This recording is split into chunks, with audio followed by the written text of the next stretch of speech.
NDA প্ৰাৰ্থী হিচাপে মই নিৰ্বাচিত হৈছোঁ। আমাৰ যৌথ মঞ্চ বিজেপি AGP এলায়েন্স হিচাপে আছোঁ মই ভোটদান কেন্দ্ৰত মই নিজৰ 2 নং চেখাৰেত দিলোঁ, কিন্তু মই বহুত নিজে গমেই পালোঁ মই জয়ী হ'ম, বহুত ভোটত জয়ী হ'ম আৰু ৰাইজে সম্পূৰ্ণ সঁহাৰি আছে মোৰ ওচৰত আৰু ৰাইজে মোক আশ্বাস দিছে।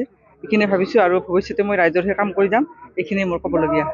আপোনাৰ যিটো বাকী বেলেগ কেণ্ডিডেট তেওঁ কি আপুনি দুৰ্বল বুলি ভাবে নেকি?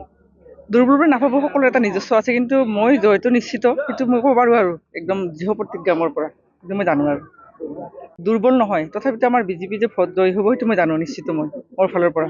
দেখিবলৈ পাইছে আজি এপ্ৰিলৰ 2 তাৰিখ, আজি ৰাভা হাছং স্বায়ত্তশাসিত পৰিষদৰ নিৰ্বাচন আৰু এই নিৰ্বাচনত আমি 22 নং বন্দাপাৰা পৰিষদীয় সমষ্টিৰ তৰফৰ পৰা ৰাভা হাছং যৌথ মঞ্চ আৰু NDAৰ প্ৰক্ষেপিত প্ৰাৰ্থী শ্ৰদ্ধাৰ মেঘালী ৰাভা বাইদেউক আমি ইতিমধ্যে প্ৰক্ষেপ কৰিছিলোঁ।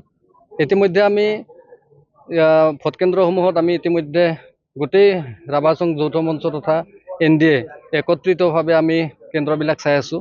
এতিয়া আপোনালোকে নিশ্চয় দেখিবলৈ পাইছে ৰাইজ স্বতঃস্ফূৰ্তভাৱে ওলাই আহিছে আৰু এটা কথা স্পষ্টভাৱে ক'ব বিচাৰিছোঁ, ৰাভা হাছং স্বায়ত্তশাসিত পৰিষদৰ এই নিৰ্বাচনত আমি ৰাভা হাছং যৌথ মঞ্চ আৰু NDAৰ পৰা যিগৰাকী প্ৰাৰ্থীক ইতিমধ্যে প্ৰক্ষেপ কৰা হৈছে 100% চিয়'ৰ আৰু 100% বিপুল ভোটত আমি ৰাভা হাছং স্বায়ত্তশাসিত পৰিষদৰ এই 22 নং বন্দাপাৰা পৰিষদৰ পৰা জয় হৈ যাম, এইটো নিশ্চিন্ত। কাৰণ এটা কথা স্পষ্টকৈ ক'ব লাগিব, ৰাভা হাছং স্বায়ত্তশাসিত পৰিষদখন এনেকুৱা এখন পৰিষদ যিখন পৰিষদত ৰাভা হাছং এলেকাত বসবাস কৰা প্ৰত্যেকটো জাতি জনগোষ্ঠী সকলোৱে বুজি উঠিছে, ইয়াত জাতি ধৰ্ম বৰ্ণ নিৰ্বিশেষে সকলোৱে শান্তিপূৰ্ণভাৱে বসবাস কৰিব পাৰিছে।